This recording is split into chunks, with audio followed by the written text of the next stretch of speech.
넷째 날입니다. 바울과 골로새, 에바브라, 이교적 관습, 그리고 종이 아닌 형제로라고 하는 어절들이 보이는데요. 골로새는 바울이 간 적이 없는 도시입니다. 근데 그 도시에 빌레몬이 삽니다. 그 빌레몬에게 편지를 보내는 것이 빌레몬서이고, 그 빌레몬서의 대상 도시가 골로새이기 때문에 넷째 날은 골로새를 소개해주고 있습니다. 본문을 확인하도록 하겠습니다. 바울이 골로새를 방문한 기록은 전혀 없습니다. 하지만 그 사실은 오히려 그의 전도 전략이 얼마나 효과적이었는지를 다시 말해줍니다. 첫 번째, 골로새의 복음을 전한 사람은 골로새 사람 에바브라였습니다. 그렇다면 그는 어떻게 그리스도인이 되었을까요? 가장 유력한 이야기는 바울이 인근 도시인 에베소에서 머물면서 아시아에 사는 자는 유대인이나 헬라인이나 다 주의 말씀을 들었다고 한 서기 50년 중반에 바울의 선교에 참여하였던 듯 합니다. 요한계시록을 통해서 이 지역의 복음이 얼마나 널리 전파되어 있는지 증언하기도 합니다.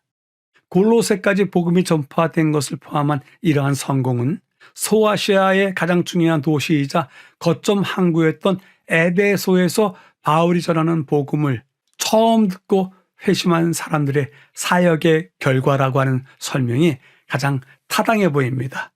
때문에 에바브라는 에베소에서 바울의 전도를 듣고 그의 동력자가 된 다음에 고향인 골로새에 복음을 전했고 골로새 교회가 세워지게 된 것입니다.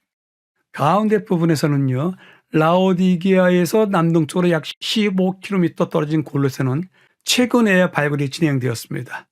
이 지역의 다른 유명한 도성들에 비해서 덜 알려져 있습니다. 다만 부르기아 지역에 10,000명의 유대인들이 거주했다고 하는 기록에 미뤄보면 상당수의 유대인이 이 골로새에 있었음을 또한 알 수 있습니다. 골로새에서 주조된 동정들은 다른 많은 로마 도시들처럼 그곳 사람들이 다양한 신을 숭배했음을 보여줍니다. 이교적 관습과 그것의 강한 문화적 영향은 분명히 그것 그리스도인들에게 엄청난 어려움을 주었을 것입니다. 도시를 복음화하는 것뿐만 아니라 복음의 순수한 믿음을 충실히 따르는 것에 대해서도 어려움이 많았을 것입니다. 골로새에 잘 알려진 또 다른 그리스도인이 하나 있었는데 빌레몬이었습니다. 그는 에바브라와 거의 같은 시기에 회심했을 가능성이 있습니다. 그에 대한 이야기를 세 번째 부분에서 이야기하는데요. 빌레몬서를 읽으라고 합니다. 1장 15절, 그가 잠시 떠나게 된 것은 너로 하여금 그를 영원히 두게 함이리니 종과 같이 대하지 아니하고 종 이상으로 곧 사랑받는 형제로 둘 자라. 내게 특별히 그러하거든 하물며 육신과 주 안에서 상관된 내게랴. 그러므로 내가 나를 동력자로 알진대 그를 영접하기를 내게 하듯 하고. 빌레몬에게 보내는 편지가 매우 간절함이 섞여 있는 것을 보게 됩니다. 그 이유에 대해서 세 번째 부분에 이야기하는데요. 로마법에 따르면 바울이 오네시모를 빌레몬에게 돌려보내야만 한다고 규정했지만 바울은 동료 신자로서 빌레몬에게 마음과 양심에 호소하면서 오네시모를 종이 아닌 형제로 대하라고 요청하고 있습니다. 이것에 대한 배경 이야기가 무엇이었을까요? 빌레몬 집안의 종이 오네시모였습니다. 오네시모가 빌레몬 집안의 재산을 가지고 도망을 갑니다. 그래서 오네시모는 죄인인 것입니다. 붙잡혔습니다. 감옥에 갇혔습니다. 바울에 의해서 그의 마음이 회심했습니다. 그리고 그는 오네시모를 빌레몬에게 되돌려 보내면서 그를 종이 아닌 형제로 대하라고 요청하고 있습니다.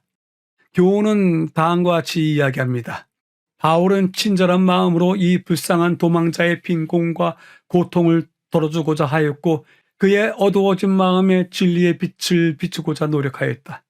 오네시모는 생명의 말씀을 듣고서 그의 죄악을 자백하고 그리스도의 신앙에 귀의하였다. 바울은 그에게서 선교 사업에 유용한 조력자가 될 품성의 특성을 발견하고 지체 말고 빌레몬에게 돌아가 그의 용서를 구하고 장래를 위하여 계획하도록 권면하였다.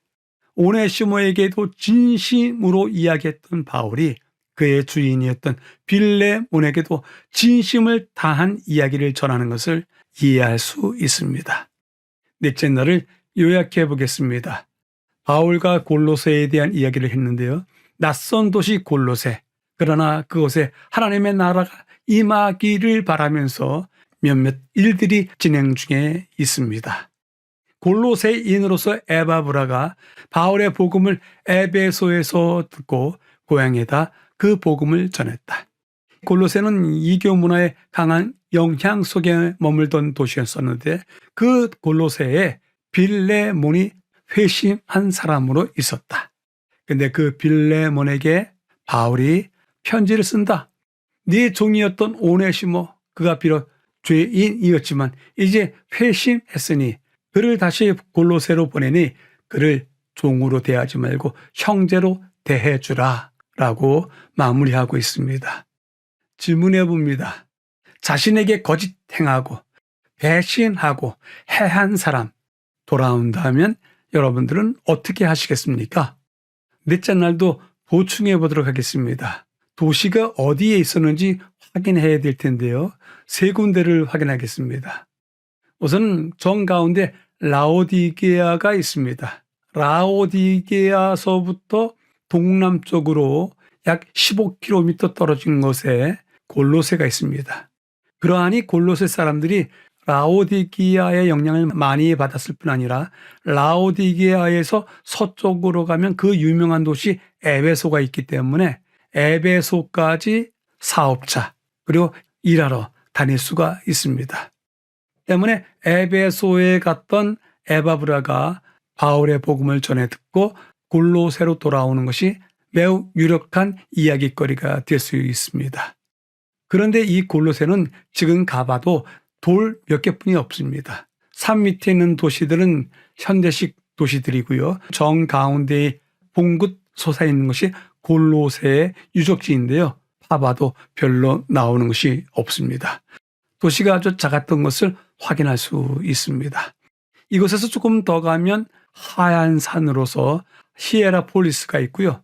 그 앞에는 라오디게아가 있습니다. 이 골로새 고고학 사이트에서 발굴된 유물인데요. 동전입니다. 유물에 따르면 그들이 태양신을 섬기던 모습을 확인할 수 있습니다.